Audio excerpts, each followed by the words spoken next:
ආයුබෝවන් ආදරණීය දුවේ පුතේ. අද අපි ඉගෙන ගන්න යන්නේ දීර්ඝ බෙදීම. දීර්ඝ බෙදීමේ පාඩම් මාලාවේ පළවෙනිම කොටස තමයි අද අපි ඉගෙන ගන්න යන්නේ. ඒ කියන්නේ දීර්ඝ බෙදීමේ යටතේ දෙකෙන් ඉතුරු නැතුව කොහොමද බෙදන්නේ කියලා ඉවරලා තමයි අපි ලේසිවම සරලව පහසුවෙන් ඉගෙන ගන්න විදිහ තමයි අද අපි බලන්නේ. අපි දෙකෙන් ඉතුරු නැතුව බෙදන්න ඉගෙන ගද්දී අපිට මේ දෙකේ ගුණන වගුව ඕන වෙනවා. දෙකෙන් ඉතුරු නැතුව බෙදන්නම් අපිට මොනවද ඕන වෙන්නේ? දෙකේ ගුණන වගුව. මම පාඩම උගන්වන්න කලින් ඔයාලට පුංචි කතාවක් කියලා දෙන්නම්. මේ බෙදීමයි ගුණ කිරීමයි අතර ඇයි මම කිව්වේ දෙකේ ගුණන වගුව ඕන වෙනවා කියලා? මේ බෙදීමයි ගුණ කිරීමයි අතර තියෙන්නේ දුවේ පුතේ අපේ හොඳම යාළුවගේ අතර තියෙන සම්බන්ධතාවය වගේ සම්බන්ධතාවයක්. ඒ කියන්නේ මොකක්ද? අපිට හොඳම යාළුවා නැතුව මුකුත් කරන්න හිතෙන්නේ නැහැ නේද? ඒ කියන්නේ අපි වොෂ්රූම් එකට ගියත්, ටීචර්ට පොත පෙන්නන්න ගියත්, සියලුම වැඩවලට කෑම කන්න ගියත් අපිට හැම දෙයකම අපිට හොඳම යාළුවාව ඕන වෙනවා. ඒ වගේම තමයි මේ බෙදීමයි ගුණ කිරීමයි ඒ වගේ හොඳම යාළුවෝ දෙන්නේ. දෙන්නට දෙන්න උදව් කරගෙන තමයි ඉන්නේ. එතකොට අපිට මේ දෙන්න අතර තියෙන සම්බන්ධතාවය මොකක්ද කියලා අපි බලමුකෝ. ඔව් දුවේ පුතේ මම කිව්වා දෙකෙන් බෙදන්න අපි කලින් දෙකේ ගුණන වගුව ගොඩනගා ගන්න ඕනේ කියලා. මම ওই බෝඩ් එක පැත්තෙන් පේන්නේ මෙන්න මේ විදිහට දෙකේ ගුණන වගුව ගොඩනගා ගත්තා. අපිට දැන් තියෙන්නේ දෙකෙන් බෙදන්නනේ. අපිට දෙකෙන් බෙදද්දී ප්‍රශ්නයක් එද්දී අපි ගුණන වගුවේ දිහා බලද්දී අපි බෙදීමේදී ප්‍රශ්න පැත්ත කියලා හඳුන්වන්නේ මෙන්න මේ පැත්තේ. ඔන්න මම දාගන්නම්කෝ ප්‍රශ්නාර්ථ ලකුණ. ඔන්න ප්‍රශ්න පැත්ත. අපිට ප්‍රශ්න එන්නේ මේ පැත්තෙන්. එතකොට අපිට බෙදන්න තියෙන්නේ කීයෙන්ද? ඔන්න බෙදන්න තියෙන්නේ දෙකෙන්. උත්තර පැත්ත විදියට හඳුන්වන්නේ මෙන්න මේ පැත්ත. 1 2 3 4 5 6 7 8 9 10 කියලා තියෙන්නේ. උත්තර පැත්ත හඳුන්වන්නේ මේ පැත්තෙන්. ප්‍රශ්න පැත්ත කියලා හඳුන්වන්නේ මේ පැත්තෙන්. ওই දෙක මතක තියාගත්තා නම් අපිට බෙදන්න හරිම ලේසි. ප්‍රශ්න පැත්ත බෙදද්දි මේ පැත්ත උත්තර පැත්ත මේ පැත්ත. මේක බෙදීමේදී. ඒක හොඳට මතක තියාගන්න. ප්‍රශ්න පැත්ත ඉන්නේ ගුණන වගුවේ මේ පැත්ත. ඒ කියන්නේ සමාන ලකුණෙන් එහා පැත්තේ. උත්තර පැත්ත එන්නේ මෙන්න මේ පැත්තේ. අපි දැන් තනි සංඛ්‍යාවක් කොහොමද බෙදන්නේ කියලා ඉවර වෙලා බලමුකෝ. ඉස්සෙල්ලාම මම ගන්නවා 4 බෙදීමේ ලකුණ දැම්මා. බෙදනවා දෙකෙන්. මේ බෙදීමේ ලකුණ. අපිට දීර්ඝ බෙදීම යටතේ මේ ලකුණ වෙනස් වෙනවා. අපි ලියා ගන්නවා 4 මෙන්න මේ විදිහට ලියා ගන්නවා බෙදනවා දෙකෙන්. මං කියවනේ ප්‍රශ්න පැත්ත තියෙන්නේ මේ පැත්තේ කියලා. මේ 4 දැන් හොයනවා ප්‍රශ්න පැත්තේ. ඔන්න බලන්න. 4කෝ ඔන්න 4 හම්බුණා. මේ 4 කෙලින් උත්තර පැත්ත කියලා මම පෙන්නුවේ මේ පැත්තනේ. 4 කෙලින් ඔන්න ඔහොම ඉරක් ඇඳගෙන එනවා මෙතෙන්ට. මොකක්ද මේ තියෙන උත්තරේ කීයද? 2. උත්තරේ කීයද එහෙනම් 2. මේ 2 දාගන්නවා මේ 4ට උඩින්. මේ 4 තියෙන ඉරට උඩින් තමයි අපි 2 දාගන්නේ. ඔන්න 2 දාගත්තා. දැන් මේ එළියේ තියනව නේද සංඛ්‍යා දෙකක්. ඒක අපි ගුණ කරනවා. ඉස්සෙල්ලාම ඇතුලේ සංඛ්‍යාව ප්‍රශ්නය හොයාගත්තා මේ පැත්තෙන්. ආව ඉරක් ඇඳගෙන කීයද උත්තරය ආවේ 2 දාගත්තා. උඩින්. මේ දැන් ඇවිල්ලා තියෙන මේ දෙක අපි ගුණ කරනවා. දෙකට දෙවරක් 2. දැන් මේ ගුණන වගේම උත්තරේ තියෙනවා. දෙවරක් 2. කීයද දෙවරක් 2? 4යි. ඒ 4 දාගන්නවා අපි මේ 4ට යටි. ඊට පස්සේ අපි කරන්නේ මේ දෙක අඩු කරනවා. ඒ කියන්නේ 4න් 4ක් කීයද? 4න් 4ක් ගියාම මේ 4න් මේ 4 ගියාම උත්තරය 0යි. එහෙනම් 4 2න් බෙදුවම උත්තරේ කීයද? 2යි. මේ උත්තරේ එන්නේ උඩින්. එතකොට මේකේ උත්තරේ කීයද? 2යි. ඉතුරු සංඛ්‍යාවක් එනවා නම් එන්නේ යටින්. ඉතුරු තියෙනවද? නෑ 0යි. එහෙනම් ඕක තමයි අපි බෙදන එකේ පියවර ටික. ඔව් අපි තව සංඛ්‍යාවක් බලමුකෝ බෙදන්න. අපි තව තනි සංඛ්‍යාවක් බෙදනවා. බලමු 8 බෙදීම 2. උත්තරේ කොහොමද හොයාගන්නේ කියලා. මං කිව්වා ප්‍රශ්න පැත්ත කොයි පැත්තද කියලාද කිව්වේ? මේ පැත්ත. උත්තර පැත්ත මොන පැත්තද කියලා කිව්වේ? මේ පැත්ත. එහෙනම් 8 බෙදන්න තියෙනවා 2කින්. ඔන්න ප්‍රශ්න පැත්තේ හෙව්වා අපි 8. ඔන්න 8 හොයාගෙන යද්දි 8 හම්බුණා. ඉරක් ගහගෙන ආවා. උත්තරේ කීයද? උත්තරේ කීයද ආවේ? 4. 4 දානවා මේ 8ට උඩින්. ඔන්න මෙතනින් දැම්මා 4.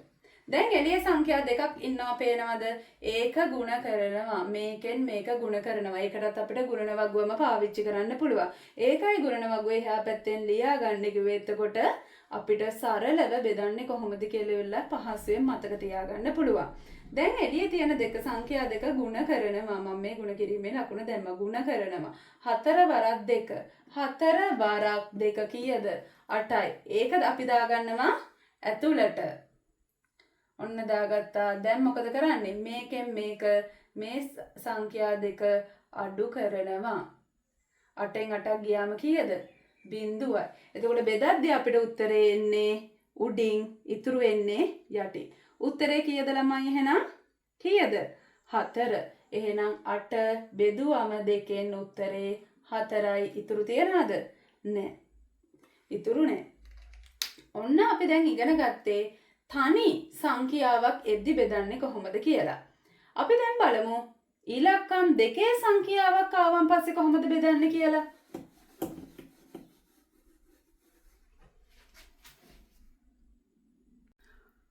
දැන් අපි බැලුවේ 4 බැලුවා 2න් බෙදන්න, 8 බැලුවා 2න් බෙදන්න. දැන් මේ ඔක්කොම තනි ඉලක්කම් සහිත සංඛ්‍යාවක්. දැන් බලනවා මම ඉලක්කම් දෙකේ සංඛ්‍යාවක් කොහොමද බෙදන්නේ කියලා වෙලා අපි බලමු. මම ගන්නවා 18. 18 බෙදීම 2. අපි දීර්ඝ බෙදීම විදිහට ලියාගත්තා. 18 බෙදනවා 2. ප්‍රශ්න පැත්තෙන් හොයනවා 18. බලනවා 18 තියනවද කියලා. මෙන්න තියනවා 18. 18 උත්තරේ කීයද කියලා හොයාගෙන එද්දී උත්තරේ කීය විදියටද අපිට හම්බ වෙන්නේ? 9 විදියට හම්බ වෙනවා. ඒ 9 දාන්නේ කොහෙටද? 18ට උඩින් තමයි 9 දාන්නේ. ඔන්න ඊට පස්සේ මොකද කරන්නේ? එළියේ තියෙන සංඛ්‍යා දෙක ගුණ කරනවා. ගුණ කරද්දී එන්නේ අපිට 9 වරක් 2. ආයෙ බලන්න පුළුවන් 9 වරක් 2 කීයද? 18. ඒක දාගත්ත මේ ඇතුලෙන් දාගෙන ඉවරලා මේ දෙන්නම අඩු කරා. 18න් 18ක් ගියාම කීයද? 0යි. දැන් අපි බලමු දැන් මේ ඔක්කොම ආවේ ඉලක්කම් දෙකේ සංඛ්‍යාත් එන්නේ මේ 20න් එහා පැත්තට අපිට දැන් මේ උත්තරයක් නැහැනේ. ප්‍රශ්න 20න් එහාට නැහැ. එතකොට අපි කොහොමද උත්තර හොයන්නේ කියලා ඉවර වෙලා අපි බලමු. දැන් මම ලියා ගන්නවා 48 බෙදීම 2. දැන් ප්‍රශ්න පැත්තේ 48ක් තියෙනවද ළමයි? ප්‍රශ්න පැත්තේ 48ක් නැහැ. එහෙනම් මම මොකද කරන්නේ? කිසිම දෙයක් කරන්න කලබල වෙන්න එපා. කලින් පාර අපි ඉගෙනගත්ත පියවරයන් ටික අපිට මතකයි. ප්‍රශ්න පැත්තෙනොත් උත්තර පැත්තත් අපිට මතකයි. ඒ හින්දා මේ විදිහට දිගටම අපිට කරගෙන යන්න පුළුවන් වෙනවා. එහෙනම් බලමු මොකද්ද මේ කියන්නේ කියලා. 48 ලියාගත්තා බෙදනවා 2. අපිට මේ වගේ අවස්ථාවකදී දැන් 48ක් තියනවද ප්‍රශ්න පැත්තේ? නැහැ. අපි මොකද්ද කරන්නේ මේ වගේ අවස්ථාවකදී? අපි දැන් බෙදීම කියන්නේ මේ ප්‍රශ්නයක්. ප්‍රශ්නයක් ආවට පස්සේ ප්‍රශ්න වැඩි වෙන්න ඔක්කොම එකවර අපිට විසඳ ගන්න පුළුවන් වෙනවද? අපිට ඕනම ප්‍රශ්නයක් වැඩි වෙන්න අපිට එකවර විසඳ ගන්න බෑ. අපි ඒවා කොටස් වලට කඩලා තමයි විසඳන්නේ. එහෙනම් ප්‍රශ්නයක් වුණාම දුවේ පුතේ ඔයාලා කොහොමද විසඳන්නේ? ඔයාලට දැන් පුංචි ප්‍රශ්නයක් එනවා. ඔයාලා කොහොමද ඒක විසඳන්නේ? කොහොමද විසඳන්නේ? අපි එක ප්‍රශ්න ගානේ ගන්නවා. ඉස්සලාමෙන් ගන්නේ ඉස්සලාටම එන ප්‍රශ්නේ. ඉස්සලාම එන ප්‍රශ්නේ තමයි අපි ඉස්සලාම ගන්නෙ. ඉස්සලාම ප්‍රශ්නේ මොකක්ද අපේ? 4. එහෙනම් 4 හොයනවා ප්‍රශ්න පැත්තේ. මෙන්න තියෙනවා 4. ඉර ඇඳගෙන එනවා. කීයද උත්තරේ? 2යි. අර පියවරයන් ටිකම තමයි. 2 දැම්මා 4ට උඩින්. ඊට පස්සේ මොකද කරන්නේ? එළියේ තියෙන සංඛ්‍යා දෙක ගුණ කරනවා. දෙවාරයක් 2. දෙවාරයක් 2 කීයද? 4යි. ඔන්න 4ට යටින් දාගත්තා. දැන් මොකද කරන්නේ? මේ දෙක අඩු කරනවා. දැන් අපේ ගෙදර අපිට ඇවිල්ලා තියෙන බෙදීමේ ප්‍රශ්නේ ඉවරද? දැන් මේක ගෙදරක් කියලා හිතන්නකෝ. එක ප්‍රශ්නයක් අපි විසඳගත්තට තව ප්‍රශ්නයක් එහෙමම තියෙනවා. එයාව තනි කරනවද එහෙනම් මේ ප්‍රශ්නේව? නෑ. ඔන්න ඊතලයක් අර ඇඳලා ඇදගෙන ආව පල්ලෙහාට තනි කරන්නේ නෑ. බිඳුව ගාවට ගෙනාවා. ඔන්න දැම්ම 8. දැන් තියෙන්නේ 8 හොයන්න. අපි ප්‍රශ්නය එක එක විසඳනවා කිව්වා. ඉස්සෙල්ලාම එක ප්‍රශ්නයක් විසඳගත්තා. හරි. දැන් දෙවෙනි ප්‍රශ්නය කීයද? 8. 8 හොයනවා ප්‍රශ්න පැත්තේ. මෙන්න 8 ඉන්නවා. ඔන්න ඉරක් ගහගෙන එනවා 8ට. උත්තරේ කීයද? 4යි. 4 දාන්නේ මේ 8ට උඩින්. ඔන්න දැම්මා. දැන් මෙයා අමතකයි. දැන් මෙයා විසඳගත්ත ප්‍රශ්නයන්නේ. මේ 4යි මේ 2යි ගුණ කරනවා. 4 වරක් 2 කීයද? 4 වරක් 2 කීයද? උත්තරේ කීයද? 8යි. ඒ 8 දානවා මේ 8ට යටින්. 8න් 8ක් කීයද? 0යි. ඔන්න ඉලක්කම් දෙකේ සංඛ්‍යාවක් මේ ගුණන වගුවේ නැති ප්‍රශ්නයක් හොයන්නේ අපි. එහෙමයි. දැන් අපිට මේ වගේ තමයි. දැන් ප්‍රශ්න කොච්චර බෙදීමේදී වැඩි වුණත් කමක් නෑ අපිට මේ පියවරයන් ඔස්සේම ගිහිල්ලා ඔයාලට බෙදන්න පුළුවන්. අපි නිකමට බලමු දැන් ඉලක්කම් 3 සංඛ්‍යාවක් 3 වසර පුංචි ඔයාලට ඉලක්කම් 3 සංඛ්‍යාවකින් බෙදන්නේ නෑ. ඒ වුණාට පුංචි වැඩ හැටියට අපිට දැන් ඉලක්කම් 1 සංඛ්‍යාවක් 2 සංඛ්‍යාවක් විතරක් නෙමේ 3 සංඛ්‍යාවක් වුණත් 4 සංඛ්‍යාවක් වුණත් 5 සංඛ්‍යාවක් වුණත් මේ පියවරයන් දිගටම අපිට බෙදන්න පුළුවන්. ඔන්න මම ගන්නවා 248. ප්‍රශ්නය 248 බෙදනවා දෙකෙන්. ප්‍රශ්නේ කොච්චර වැඩි වුණත් කමන්නේ අපි විසඳගන්නේ 1 ප්‍රශ්නේ කොච්චර වැඩි වුණත් අපි විසඳගන්නේ 1. එතකොට තමයි අපිට ඉක්මනින් හරියට නිවැරදිව ප්‍රශ්නේ විසඳගන්න පුළුවන් වෙන්නේ. ඔන්න දාගන්නවා 248 බෙදන්න තියෙනවා දෙකෙන්. ඉස්සෙල්ලාම තනි තනියෙන් අපි ගන්නවා කියපු හින්දා දෙකට දෙකේව බලනවා. දෙකට දෙකේව කීයද? දෙක හොයනවා ප්‍රශ්න පැත්තේ. මෙන්න ඉන්නවා දෙක. දෙකට කෙලින් ඉරක් ඇඳගෙන එනවා. උත්තරේ කීයද? 1. ඔන්න 1 දාගත්තා දෙකට උඩින්. එක් වරක් 2. එක් වරක් 2 කීයද ළමයි දැන්? 2යි.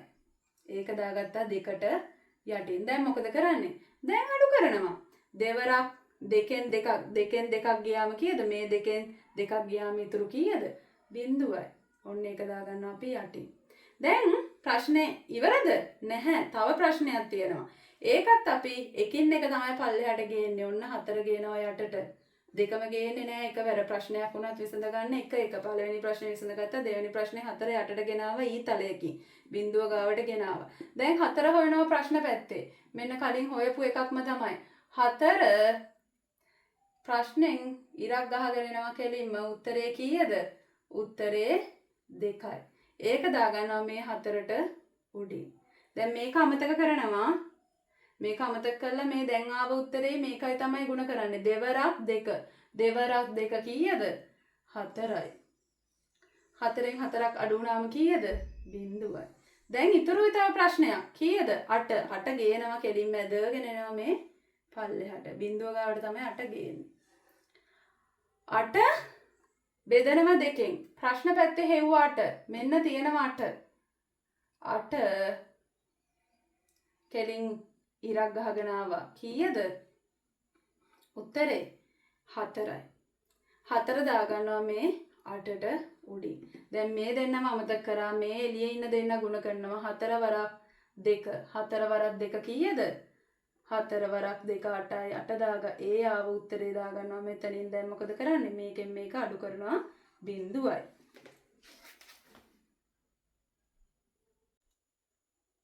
ඔව් ආදරණීය දුවේ පුතේ, දැන් ඔයාලට දෙකෙන් ඉතුරු නැතුව කොහොමද සරලව පහසුවෙන් බෙදන්නේ මතක තියාගන්නේ කොහොමද කියලා ඉවර වෙලා අත ඉගෙන ගන්න ඇති.